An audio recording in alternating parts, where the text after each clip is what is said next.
Gloire à Dieu. Je vous salue tous dans le nom du Seigneur. Je suis content aussi d'être là ce soir. J'étais avec vous dimanche quand Grignotte a fait la réunion. Et je remercie le Seigneur, je remercie Maël, les frères Mani, notre ancien, de pouvoir vous porter le conseil de la parole de Dieu ce soir. Vous savez, c'est facile de parler à des personnes, de discuter. On peut parler longtemps. Vous avez vu, nous les voyageurs, en plus, on a la parole facile. On parle pas mal. J'ai des copains, là, on parle pas mal des fois ensemble. On passe des moments à parler quand on se voit. Mais c'est ce qu'on disait avec Maël, quand c'est le moment d'apporter le conseil de la parole de Dieu, c'est plus du tout la même chose. La crainte est toujours là, la difficulté. Mais bon, je crois que le Seigneur va nous parler ce soir. Vous savez pourquoi ?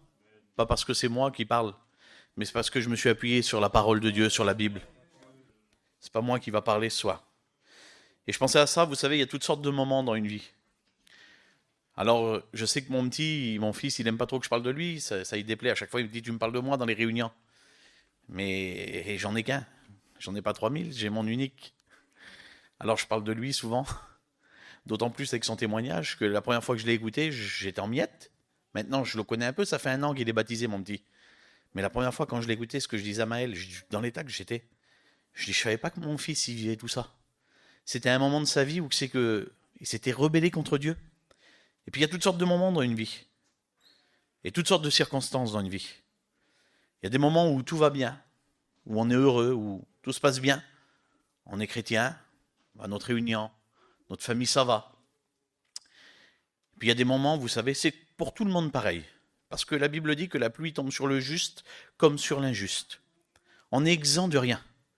C'est pas parce qu'on est chrétien qu'on est exempt des maladies. C'est pas parce qu'on est chrétien qu'on est exempt des séparations.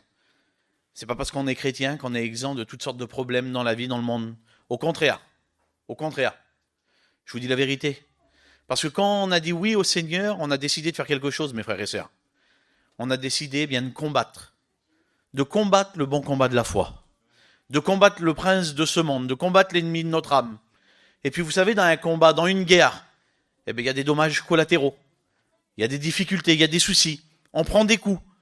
Souvent de fois, ceux qui allaient à la guerre, les guerriers de l'époque, lorsqu'ils avaient une armure sur eux, eh bien, quand ils revenaient, qu'ils avaient l'armure cabossée, eh bien, c'était embêtant. Et ça nous arrive que notre armure est cabossée. Mais l'important, c'est de ne pas être terrassé. C'est de combattre avec l'Éternel, de combattre avec Jésus. Vous savez ce qui ne change pas ? Les temps, les circonstances, les moments de la vie changent. Un jour ça va, un jour ça ne va plus. Je vous donne vite fait une petite expérience. Il y a 3 mois et demi de ça. Ouais, 3 mois et demi, 4 mois à peu près, de cela.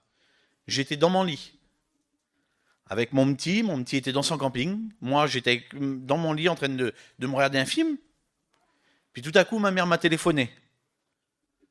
Elle m'a dit, ils ont tué ton cousin. J'ai dit quoi ? Elle a dit, ils ont tué ton cousin. Elle a pleuré, elle hurlait, ma mère. Je ne sais pas si vous avez entendu parler de cet hiver, là, ce qui s'est passé, qu'ils sont venus dans un terrain à Chelles et qu'ils ont tué un homme et son fils. Eh bien, c'était mon oncle.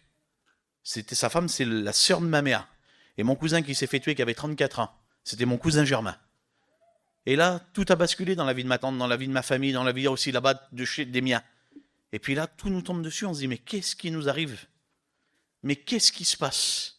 Il y a 2 minutes, j'étais trop bien. Je pensais à la réunion, là, dans 2 jours, c'était notre réunion à l'église de Bordeaux. Tout était bien, tout était au top. Et en un instant, tout change.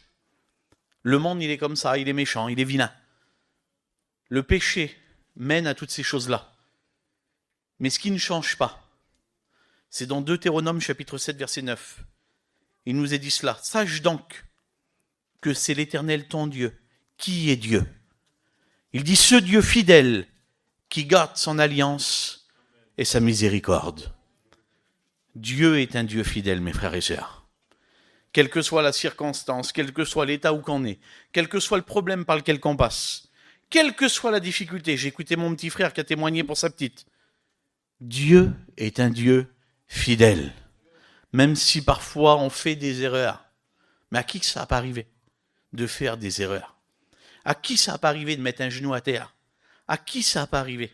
Je pense que notre ancien bébé pourrait nous en raconter beaucoup de choses, des problèmes et des difficultés. Bien plus que nous, les anciens qui sont là. Ils vont pouvoir nous le dire beaucoup plus que moi, j'ai que 44 ans. Mais je veux m'appuyer sur Jésus. Je veux m'appuyer sur Dieu. Regardez ce que dit la parole de Dieu.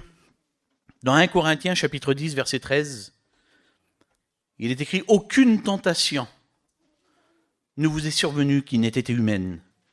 Et Dieu, qui est fidèle, ne permettra pas que vous soyez tentés au-delà de vos forces. » Bien sûr que ça arrive. Bien sûr que les problèmes sont là. Mais vous savez ce que c'est le mot fidèle? J'ai regardé la définition de ce mot-là. Le mot fidélité, le mot fidèle, c'est qu'il ne manque pas aux engagements pris. Et Dieu, mes frères et sœurs, l'Éternel lui-même, s'est engagé envers vous et envers moi. Il a dit, si tu es avec moi, je serai avec vous tous les jours. C'est bien ce qui est écrit dans la parole de Dieu. Je serai avec vous tous les jours, chaque instant, chaque minute, chaque seconde. Écoutez bien ce que dit la parole de Dieu, Jérémie chapitre 32 verset 40. Il dit, je traiterai avec eux, avec nous, avec son peuple, une alliance éternelle. Pour l'éternité, Dieu traite une alliance avec nous. Sa fidélité durera toujours, la Bible dit. Il n'y a pas de changement en lui, ni ombre de variation. C'est la parole de Dieu, encore une fois, qu'il me le dit dans Nombre chapitre 23, verset 19. Il dit, Dieu n'est pas un homme pour mentir, ni le fils d'un homme pour se repentir. Ce qu'il a dit, ne le ferait-il pas? Si Dieu a dit, je serai avec vous, eh bien, il l'est avec nous. Je le crois du plus profond de mon cœur. Et je veux m'appuyer, moi. Je veux m'appuyer sur ses promesses. Je veux m'appuyer sur sa parole. C'est beau ce que me disent les hommes, c'est merveilleux ce que me disent les hommes, mais je veux m'appuyer plus que tout sur la parole de Dieu, sur ce que me dit la Bible. Alors, c'est ça un petit peu le thème du message. C'est faire confiance en Dieu en tout temps. Et par rapport à ce qu'a dit Mani, par rapport à ce qu'a dit aussi mon petit frère, eh bien ça m'a conforté dans mon message parce que je savais plus. Je dis, est-ce que je dois changer, pas changer? Seigneur, tu m'as donné une pensée, qu'est-ce que je fais? Mais je crois qu'on peut faire confiance en Dieu ce soir. Est-ce que vous voulez faire confiance en Dieu? Gloire à Dieu. Alléluia, vous êtes avec moi quelques minutes? Je vous tiens pas longtemps. Et après, on prie l'Éternel. Vous savez, dans Genèse chapitre 15, il y a une promesse qui est faite à un homme, à Abraham. La promesse de Dieu. Il dit, regarde vers le ciel, compte les étoiles, et si tu peux les compter, il dit, telle sera ta postérité.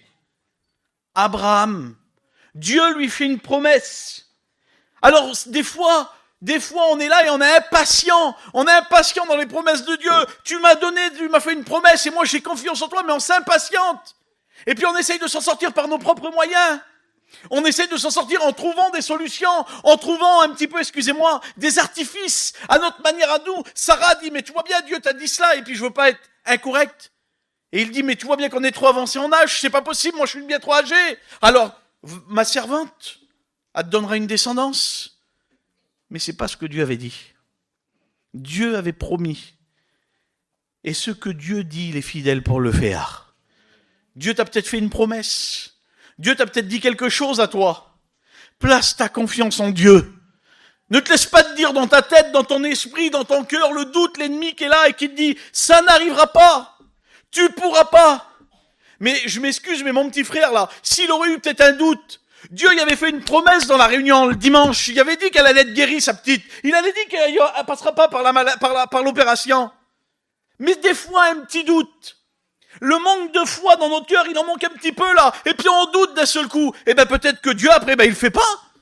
Parce que tout marche avec quoi, mes frères et sœurs? Regardez comme vous prenez la parole de Dieu. À chaque fois, qu'est-ce que dit Dieu? Qu'il en soit fait selon ta foi. Va, ta foi t'a sauvé. C'est notre foi qui met en pratique la main de Dieu. Et mon petit frère, il a dit à sa femme, va à l'hôpital. Tu vas voir. Tu vas ressortir dans quelques instants, dans quelques minutes, et tu verras qu'elle passera pas par l'opération. Quelle foi! Je vous dis la vérité, j'aurais peut-être même pas eu cette foi-là, moi. Je vous dis la vérité, hein. Mais quand Dieu met quelque chose dans un cœur, quand Dieu le dit, quand Dieu le met, suscite quelque chose là, on peut placer notre confiance en Dieu. Elle est ressortie. Et puis la petite, elle n'a pas eu besoin de l'opération. Alléluia. Gloire à Dieu. Eh bien, il fait cette promesse à Abraham. Alors elle essaye par des artifices. Oui, c'est vrai, ils ont eu un enfant, Ismaël. Vous le savez. Vous connaissez la parole de Dieu. Mais pourtant, Genèse, chapitre 21. Quelques années après, quelques temps après, le temps a passé. Et regardez ce que dit la parole de Dieu. Dieu se souvient de la promesse qu'il avait faite à Sarah. Dieu n'oublie pas, lui. Et Dieu est fidèle. Nous, parfois, on oublie. On est oublieux même des promesses qu'on a faites à Dieu. Si Dieu, si tu me donnes ça, eh bien, je ferai ça. Dieu, si tu fais ça, eh bien, je ferai ça. On dirait qu'on fait un petit peu du marchandage. Mais c'est vrai, Seigneur, c'est pas bien de faire ça. Il l'a dit, mon petit.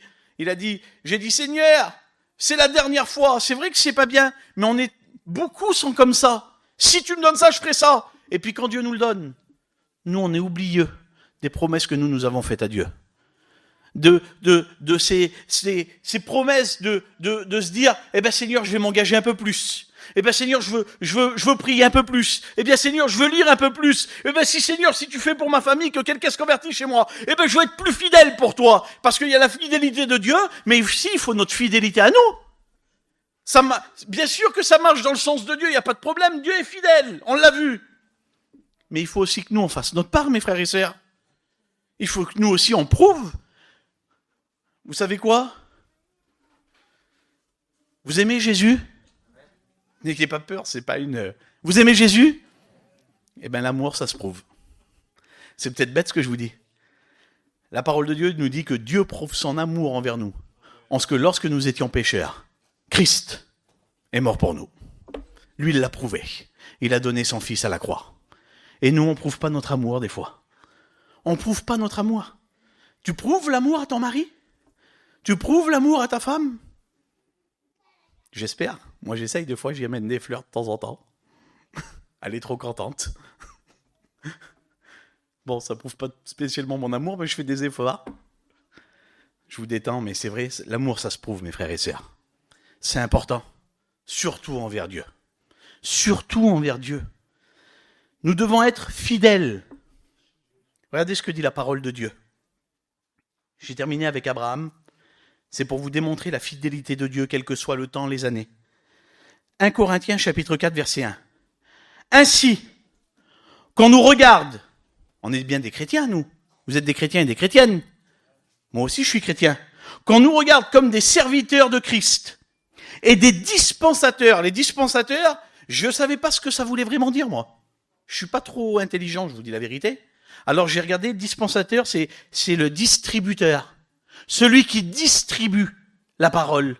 Il dit qu'on nous regarde comme des serviteurs de Christ et des dispensateurs, c'est-à-dire des distributeurs des mystères de Dieu. Et il dit du reste, ce qu'on demande à des distributeurs, à des dispensateurs, c'est que chacun soit trouvé fidèle. C'est ce que Dieu veut, mes frères et sœurs, qu'on soit fidèle en lui. Vous avez vu, nous, on marche souvent avec le temps. On marche avec le temps. Hier soir, il y a eu une réunion sur un endroit, et puis il devait monter des tonnelles, et il devait y avoir plein de monde. Puis vous avez vu dans l'après-midi, je ne sais pas si vous, à Longon, ça s'est passé comme ça, chez nous, à Bordeaux, il y a tombé de l'eau. Il y a eu des averses, quelques averses. Qu'est-ce qu'ils ont fait? Maman, vite, on met pas les tonnelles, il tombe trop d'eau. Alors, qu'est-ce qu'on fait? On se met dans un petit cagibi, on s'est mis dans une petite pièce comme ça, ils ont fait la réunion, merci Seigneur. Mais au lieu de venir 20-25 personnes, eh ben dans la pièce, il ne resterait que 5-6 personnes. Donc, qu'est-ce qu'ils ont fait les autres? Ils ne sont pas venus. Et ils sont partis. On marche avec le temps. Tout va bien. Gloire à Dieu. Quand ça ne va plus. Seigneur, comment que ça se fait que tu fais ça? C'est pas normal. Et puis, on est moins fidèle des fois. On n'a plus la foi en lui. Quels que soient les moments et les circonstances. Ayons la foi et la fidélité en Jésus. Regardez ce qu'a dit David, et c'est le point central de mon message. C'est le psaume 34. Le psaume 34 au verset 2, David dit cela. Un homme de Dieu, David, mais il passe par des moments difficiles, il passe par des creusets, il passe par des difficultés à ce moment-là. Et il dit cela. Il dit, je bénirai l'Éternel en tout temps, quel que soit le moment, quelle que soit la circonstance. C'est pour ça que je disais, il y a toutes sortes de moments dans la vie. Il y a des moments où tout va mal, et il y a des moments où tout va bien. Eh bien, quand tout va bien, bénissons l'Éternel. Et quand des fois ça va mal, eh bien bénissons l'Éternel. Louons Jésus, louons Dieu. Il y a des temps où tout va bien. Salomon a dit cela dans Ecclésiaste chapitre 3 verset 1er. Il dit, il y a un temps pour tout. Un temps pour toute chose sous les cieux. Il y a un temps pour tout. Un temps pour construire, pour bâtir, un temps pour détruire, un temps pour semer, un temps pour récolter, un temps pour vivre, un temps pour mourir. Vous avez vu ce qu'il a dit? Je reprends mon petit, excuse-moi fils. Mais on est tous passés par là. On y passera tous malheureusement. J'ai perdu mon père, il avait 61 ans. Mais j'aurais pu crier à Dieu, Seigneur, pourquoi que tu as fait ça? Je vous dis la vérité, j'étais pas bien comme tout le monde quand on perd nos parents. Je me sentais mal, c'est normal. 40 ans, mon père 61 ans, je dis Seigneur, j'ai perdu mon père, une catastrophe, ça a été dur. Mais qu'est-ce que j'ai fait? Je montais dans mon camping, puis je voyais pas lui qu'il était comme ça. Et je dis Seigneur, garde mon foyer, garde mon petit, et je louais mon Dieu quand même. Même dans des moments difficiles, je louais mon Dieu. Je louais mon Dieu. Il y a des moments où c'est dur. Et regardez ce que dit la parole de Dieu, encore une fois, Salomon, Ecclésiaste, chapitre 7, verset 14. Il dit au jour de bonheur, sois heureux. Au jour du bonheur, quand tout va bien, sois heureux. Réjouis-toi en Dieu. Ne te réjouis pas dans le monde, parce que le monde, c'est le monde, faut pas y aller. Mais réjouis-toi en Dieu, réjouis-toi avec ta famille. C'est des moments de joie quand on est en famille, quand on peut se réunir, quand tout le monde va bien, quand tout va bien. Eh bien, sois heureux. Mais il dit au jour du malheur, réfléchis. Et moi, je comprenais pas ça. Mais quoi réfléchis? Comment réfléchis? Et après, le Seigneur, moi, il me l'a mis comme ça à cœur. C'est peut-être pas toujours pareil, mais moi, qu'est-ce que le Seigneur a mis sur mon cœur? Eh bien, il me disait, dans les moments de difficulté, souviens-toi que les autres fois, j'étais toujours avec toi. Souviens-toi, regarde dans la parole de Dieu. Les hommes de Dieu, c'était des hommes comme toi. J'étais avec eux. Dans les moments de malheur, j'étais avec eux. Avec Élie, j'étais avec lui. Avec Abraham, j'étais avec lui. Avec Moïse, j'étais avec lui. Tous ces hommes de Dieu. Avec Daniel, avec les hommes qui étaient là dans la fournaise. Daniel dans la fosse aux lions. J'étais avec lui. Mais c'était des hommes comme nous, mes frères et sœurs. Ils étaient faits de chair et sang comme nous, de la même chose que nous. C'était des êtres humains comme nous. Et puis, ce qui est écrit dans la parole de Dieu, c'est pas des mots écrits noir sur blanc. C'est la vérité, ça. La parole, c'est la vérité, mes frères et sœurs. Alors, au jour du malheur, vous savez ce que je fais? Je me réjouis pas du malheur. Mais je regarde dans la Bible. Et puis quand je vois des hommes de Dieu qui ont quand même subi des choses terribles, l'apôtre Paul, Pierre et tous ces hommes-là, je me dis c'était des hommes de Dieu. Et malgré tout, ils bénissaient l'Éternel. Puis je regarde mes frères aussi autour de moi. Je suis pas le premier à passer par des difficultés. Je vais pas vous cacher que mes frères qui sont là, il y en a qui ont passé des plus grandes difficultés de moi. Eh bien dans le jour du malheur, quand ça m'arrive, je les regarde et puis pour moi c'est des exemples. Je dis, Seigneur, je veux quand même bénir l'Éternel.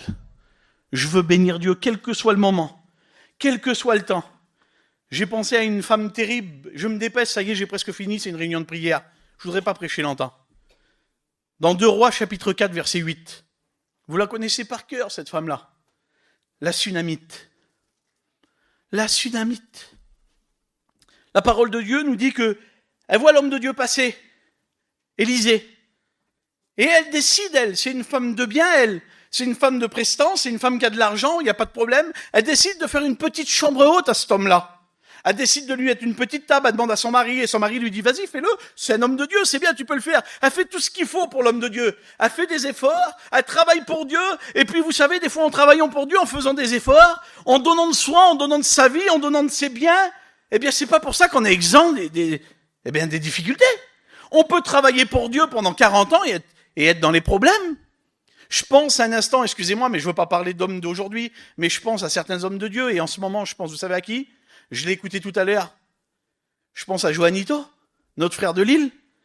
Je ne pense pas que ce soit un homme qui a travaillé quand même toute sa vie pour Dieu. Et est-ce qu'il est exempt des problèmes? Vous avez vu tout ce qui leur arrive? Les maladies, ils ont perdu des enfants, ils ont perdu leurs femmes, mais c'est des catastrophes. Mais pourtant, ils travaillent pour Dieu. Mais pourquoi, Seigneur? Eh bien, tu peux faire ce que tu veux. Tu peux être béni. Mais tu passeras par des difficultés. C'est la vie qui est comme ça. C'est la vie qui est comme ça. Alors, elle a fait tout ce qu'il faut. Et puis, elle n'a pas de petit berceau chez elle. Alors, Géasi lui dit, ils n'ont pas d'enfant.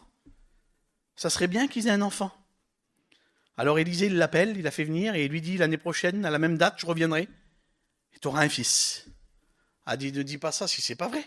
Je le dis avec mes mots, mais vous pouvez le lire dans la parole de Dieu, vous allez voir, 2 Rois chapitre 4, verset 8, c'est ce qu'elle veut dire, ne dis pas ça. Si c'est pas vrai, mais ce que Dieu dit, ça s'accomplit, mes frères et sœurs. Ça s'accomplit ce que Dieu dit. Et là, elle a un petit bébé. Elle a un petit garçon. Elle l'élève, les années passent. C'est plus un tout petit bébé, parce qu'à un moment donné, il est dans un champ avec son père, en train de travailler. Je pense pas que ce soit un petit nourrisson à ce moment-là. C'est un jeune garçon, peut-être. La Bible ne dit pas, je ne parle pas ce que la Bible ne dit pas. Et puis, il commence à dire ça, ma tête. Alors, le père le renvoie chez lui. La mère le prend. Vous connaissez la parole de Dieu. Elle le surveille, elle met sur ses genoux toute la nuit. On fait attention. On fait attention à nos petits, mais malheureusement, à ce moment-là, son petit bébé, il part. Son fils, son unique garçon, il s'en va. Il n'est plus là, c'est fini. Mais qu'est-ce qu'elle fait? Elle monte dans la chambre. Elle ferme la porte sur lui. Elle descend. Et elle dit à son mari, envoie-moi un serviteur pour m'aider à prendre un ânon. Et le mari lui dit, qu'est-ce qui se passe? T'arrive quelque chose? Et elle dit quelque chose de, je peux même pas, je vous dis la vérité devant Dieu quand même, quand je l'ai lu tout à l'heure, je ne comprenais pas. Elle dit, tout va bien. Mais comment? Comment qu'on peut dire tout va bien? T'as perdu ton fils. Comment tu peux dire tout va bien? Vous savez pourquoi elle dit tout va bien?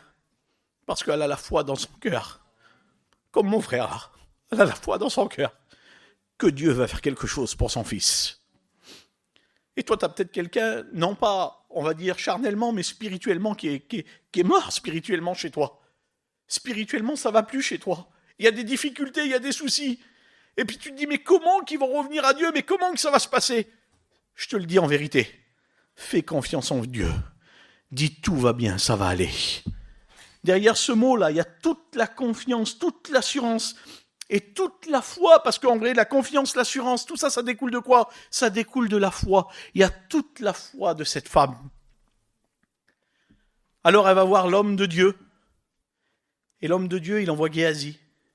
Il prend le bâton. Il met le bâton sur le petit garçon. Mais le petit garçon ne se réveille pas. Il faut que l'homme de Dieu se déplace. Il faut que lui y vienne. Et laisse-moi te dire que aujourd'hui, peut-être dans ton foyer, dans ta famille, peut-être chez toi, même si tu as des difficultés, eh bien, il faut peut-être que tu réveilles et que tu fasses déplacer Jésus. Il faut que tu arrêtes de stagner, que tu arrêtes de ne pas vouloir demander à Dieu, de ne pas crier à Dieu. Il y en a qui sont comme ça, vous savez, on a un beau visage. On est des professionnels pour ça, nous les voyageurs. Des professionnels. Regardez tout. Ah, comment ça va toi? Ça va terrible, mais en vrai, le cœur, là, il est en miettes, il est brisé. Mais arrête de faire celui qui est bien. Crie à Jésus. Demande à Dieu. Dieu est fidèle. Dieu est vrai, Dieu est véritable. Il est celui qui va te bénir. Alors l'homme de Dieu se déplace. Et vous connaissez la parole de Dieu. Il va sur le petit garçon. Et lorsqu'il va vers le petit garçon, je passe. Eh bien le petit garçon se réveille. Il revient à la vie. Et puis s'il y a quoi que ce soit chez toi, bien, le Seigneur veut le faire revenir à la vie. Le Seigneur veut renouveler les forces, renouveler peut-être les morts spirituelles qui sont dans ton foyer, ça peut arriver. Eh bien, il veut relever et renouveler. Mais il faut que tu aies la foi en Jésus. Il faut que malgré les difficultés, que malgré les problèmes, eh bien, que tu loues l'Éternel tous les jours. Que tu l'adores tous les jours. Et puis toi, tu te dis peut-être c'est une histoire ancienne. C'est une vieille histoire, ça n'existe plus tout ça. Eh bien, dans le Nouveau Testament, la Bible nous parle d'un homme, et ça y est, je finis. C'est un chef de synagogue, lui. Il s'appelle Jairus. Vous connaissez son histoire dans Luc chapitre 8, verset 41. Et il dit quand le chef de la synagogue vient vers Jésus, pourtant c'est un homme de loi, c'est un homme de lettres, c'est un homme qui connaît la loi, c'est un homme qui connaît la parole, il sait ce qui s'est passé dans l'Ancien Testament, il voit tout ça. Alors qu'est-ce qu'il fait? Bien, il se déplace, et toi tu connais la parole de Dieu, tu sais que c'est la vérité, alors il est peut-être temps que tu te déplaces, que tu mettes des jambes à ta prière et que tu dis Seigneur maintenant, fais quelque chose pour moi, faut que tu me délivres, faut que tu bénisses, faut que tu bouleverses un petit peu dans ma vie des choses, parce qu'on a pris l'habitude nous, on a pris l'habitude d'être comme ça, on a pris l'habitude, vous savez de quoi? Moi je plaisante des fois avec mes cousins, j'ai mes cousins qui sont pas chrétiens, et je vous dis la vérité, des fois je plaisante avec eux, vous savez ce que je leur dis? Ben il faut des sauvés et il faut des perdus. Eh ben non. La Bible dit que Dieu veut sauver tous les hommes. Alors il faut que tu fasses des efforts. Moi, je veux faire encore des efforts pour les miens. Je veux faire encore des efforts à droite, à gauche, parce que j'ai le ministère pour que le Seigneur m'a donné un ministère pour que les âmes soient sauvées. Alors je veux continuer jusqu'à temps qu'ils reviennent. Alors Jairus, lui, il vient vers Jésus. Et à un moment donné, quand il commence à venir avec Jésus, vous savez, il se passe un mouvement de foule, et puis Jésus a arrêté, et je veux passer sur ça.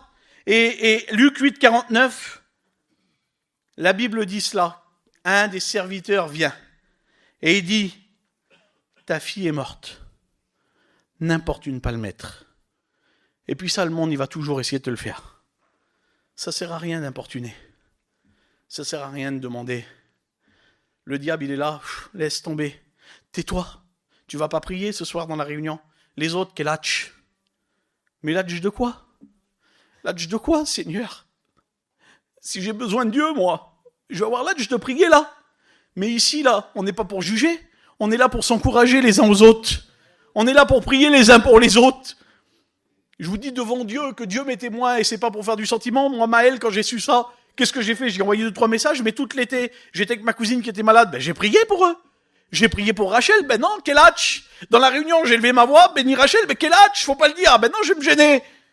J'ai mon Dieu qui est là. Il m'entend, il écoute mes prières. Eh bien, je veux qu'il agisse. Je veux qu'il fasse quelque chose. N'importe une pas le mettre.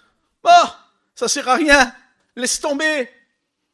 Place pas ta confiance en Dieu, ça sert à rien. Mais non, mon frère. Non, ma sœur. Importune-le, lui. Parce que c'est Jésus. Il lui dit cela. Ne crains pas. Mais qui peut dire ça comme la femme? Tout va bien, la Sunamite. Et lui, Jésus dit, ne crains pas. Crois seulement. Et la foi dans ton cœur. Et elle sera sauvée. Mon frère, ma sœur, ce qui arrive chez toi, malgré les difficultés, malgré les problèmes, malgré les angoisses peut-être, malgré l'inquiétude, parce que ça arrive, l'inquiétude, il y en a qui disent ça sert à rien de s'inquiéter. Mais si, mon frère, l'inquiétude dans le cœur de l'homme, ben c'est vrai que ça l'abat. Mais une bonne parole, la parole de Dieu, elle le relève. Et moi, je crois en la parole de Dieu. Alors ça m'est arrivé de m'inquiéter, plein de fois ça m'est arrivé de m'inquiéter. Mais quand je m'appuie sur le rocher, sur Jésus, eh bien, je suis relevé et encouragé. Alors, qu'est-ce qu'il fait? Eh bien, il va vers la fille de Jairus. Et puis, vous connaissez la parole de Dieu. Il ressuscite la fille de Jairus. Il est capable de ressusciter ce qui est perdu en toi. Il est capable de ressusciter les sentiments que tu as perdus. Il est capable de ressusciter des fois des prières que tu as perdues. Il est capable de ressusciter, eh bien, aussi ceux qui sont chez toi et qui sont repartis dans le monde. Il est capable de les faire revenir à la vie. Il est capable de les faire revenir à lui. Alors David dit cela dans le psaume 34, verset 2, je continue. Il dit, sa louange sera toujours dans ma bouche. Il dit que mon âme glorifie l'Éternel. Mes frères et sœurs, ça vaut le coup d'adorer Jésus. Ça vaut le coup de glorifier Dieu. Ça vaut le coup. Psaume 34, verset 19, regardez, on continue. Il dit, l'Éternel est près de ceux qui ont le cœur brisé. T'as peut-être le cœur brisé, toi, ce soir. T'es peut-être en miettes, t'as un beau visage, mais ton cœur est brisé. Eh bien, l'Éternel est à côté de toi. Il est près de toi. Écoute ce qu'il dit. Et il sauve ceux qui ont l'esprit dans l'abattement. Parce que vous savez, quand le cœur est touché, on est abattu. Et physiquement et psychologiquement. On est abattu. Mais Jésus est là pour sauver. Il est là pour relever. Écoute bien. Il dit, le malheur atteint souvent le juste. Mais l'Éternel l'en délivre toujours. On ne prêchera jamais un évangile de prospérité, mes frères et sœurs. C'est vrai que le malheur atteint. C'est vrai que la difficulté est là. C'est vrai que les soucis sont là. C'est vrai que le monde est là. Actes chapitre 14, verset 22 nous le dit, c'est par beaucoup de tribulations qu'il nous faut entrer dans le royaume de Dieu. Jésus l'a jamais dit, ça sera tout rose. Jésus l'a jamais dit, vous aurez aucun problème. Jésus l'a dit, celui qui veut me suivre, qui veut être mon disciple, qu'il se charge de sa croix chaque jour et qu'il me suive. C'est pas facile des fois de porter la croix. C'est difficile parce qu'il y a des endroits où c'est qu'on voudrait rentrer mais elle passe pas elle. Il y a des choses qu'on voudrait faire mais ça va pas parce que on se souvient quand il y a la croix avec nous, quand on a la croix sur le dos, on se souvient du sacrifice de Jésus. Mes frères et sœurs, On a peut-être des problèmes, je le redis encore une fois, je me suis beaucoup répété, mais je le redis. On a peut-être des difficultés. Mais faisons confiance en Jésus. Je bénirai l'Éternel en tout temps. Et c'est ce que je veux faire ce soir. Je veux bénir l'Éternel. Pourquoi? Pour les bien-aimés, pour ma famille, pour les autres.